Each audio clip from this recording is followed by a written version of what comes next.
ओम श्री गणेशाय नमः। ओम श्री उमा महेश्वराय नमः। श्री कार्तिक मास महात्म्यम द्वादश अध्याय। कार्तिक में हास्य विनोद में भी भगवान श्री विष्णु की भक्ति करने से धर्मकेश का उद्धार होना। इस प्रकार नारद मुनि से कथा सुनने के बाद राजा पृथु ने हाथ जोड़कर कहा कि हे महाराज, अब भगवान की पूजा का वाह्यम सुनाने की कृपा कीजिए। तब नारद जी बोले, हे राजा पृथु, जो हास्य विनोद हंसी में भी भजन करता है उसको भी परम पद की प्राप्ति होती है। जो श्रद्धा युक्त होकर भजन करता है उसके महात्म्य का वर्णन नहीं किया जा सकता। इस संबंध में मैं एक सुंदर प्राचीन वृत्तांत बतलाता हूँ, ध्यान से सुनो।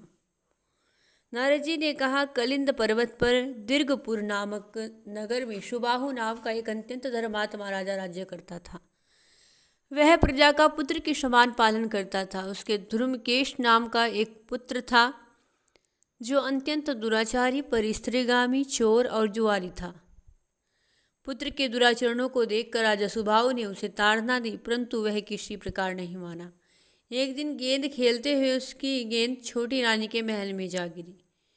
जब वह गेंद लेने के लिए महल में गया तो रानी उस पर मोहित हो गई और उन दोनों ने कामाद होकर भोग विलास किया। और जब राजा को इस बात का पता चला तो उसने कुमार को प्राण दंड न देकर देश से निकाल दिया। अब राजकुमार वन में रहकर प्रतिदिन मांस मदिरा खाता पीता, रात्रि को वैश्याओं के यहाँ निवास करता, चोरी आदि करके जो भी द्रव्य लाता सब वैश्याओं को दे देता। इसी प्रकार घूमते फिरते एक दिन वह वृंदावन में आ गया। कुछ समय बाद उसने सत्यव्रत नामक एक परम विष्णु भक्त को देखा जो अपना सब घर बार छोड़कर कार्तिक मास में भगवान की पूजा किया करते थे, केवल कंदमूल फल खाते थे। वह भक्त नित्य प्रति भगवान से प्रार्थना करता था, हे भगवान, इस दुख रूपी संसार से डूब रहे मुझ दीन की आप रक्षा करें। मैं श्री राधा जी सहित आपको नमस्कार करता हूँ। प्रेम में मग्न होकर वह कभी कभी रोने भी लग जाता था। धर्मकेश ने उस भक्त की जब यह क्रिया देखी तो रात्रि को वैश्याओं के घर जाकर मिट्टी की एक मूर्ति बनाकर वैसे ही सब कृत्य किया और अंत में भगवान की स्तुति करके वैश्य के घर में ही सो गया। देव योग से राजा के दूत भी उसी समय वहां आ गए और उसके हाथ से धर्मकेश मारा गया। जब यमराज उसको पापी समझकर मारते हुए पकड़कर लेकर के आए तो धर्मकेश को देखते ही यमराज अपने सिंहासन से खड़े हो गए और पाद अर्घ्य आदि देकर उसका सत्कार किया। फिर अपने दूतों को फटकारते हुए कहा कि तुमको धिक्कार है, जब हमने यह आज्ञा दी है कि विष्णु भक्तों को यहाँ मत लेकर के आना, फिर तुम धर्मकेश को यहाँ पर क्यों लाए हो। उसने कार्तिक मास का व्रत वृंदावन धाम में चाहे हास्य से ही किया, फिर भी वह वैकुंठ में जाने का अधिकारी है। फिर यमराज धर्मकेश से बोले, भगवान की भक्ति 9 प्रकार की है। उनकी कथा सुनने से राजा परीक्षित, कीर्तन से सुखदेव, स्मरण से प्रहलाद, पाद सेवा से लक्ष्मी जी, पूजा से पृथु, वंदना से अक्रूर जी, दास्य भाव से सुग्रीव जी, मित्र भाव से अर्जुन तथा आत्मनिवेदन से राजा बलि। जिस किसी भी प्रकार भगवान की भक्ति हो तो उसे परम पद की प्राप्ति निश्चित है। उसी प्रकार चाहे हास्य से ही तुमने भगवान की पूजा की है, मगर फिर भी तुम स्वर्ग के अधिकारी हो।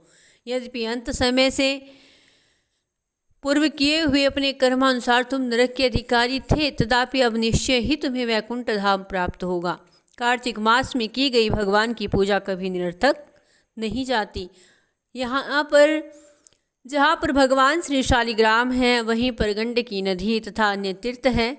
तब धर्मकेश यमराज से पूछने लगा कि भगवान सब नदियों को छोड़कर गंडकी को कैसे प्राप्त हुए।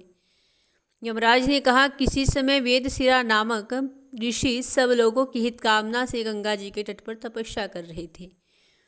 उनके इस घोर तप से भयभीत होकर इंद्र ने ऋषि की तपस्या भंग करने के लिए मंजुघोषा नाम की एक अप्सरा को भेजा।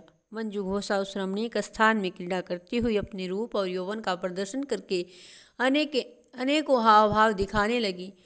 और फिर उस स्थिति में उसने मुनि के चरणों का स्पर्श किया तो उनके रोमांच खड़े हो गए। तत्पश्चात मुनि को अपने वशीभूत जानकर मंजू घोषा ने अपनी दोनों भुजाएं उनके गले में डाल दी। तब क्रोधित होकर मुनि ने श्राप दिया कि तुम मुझे इस संसार सागर में डालने को उद्यत हुई हो, इसलिए तुम नदी बन जाओ।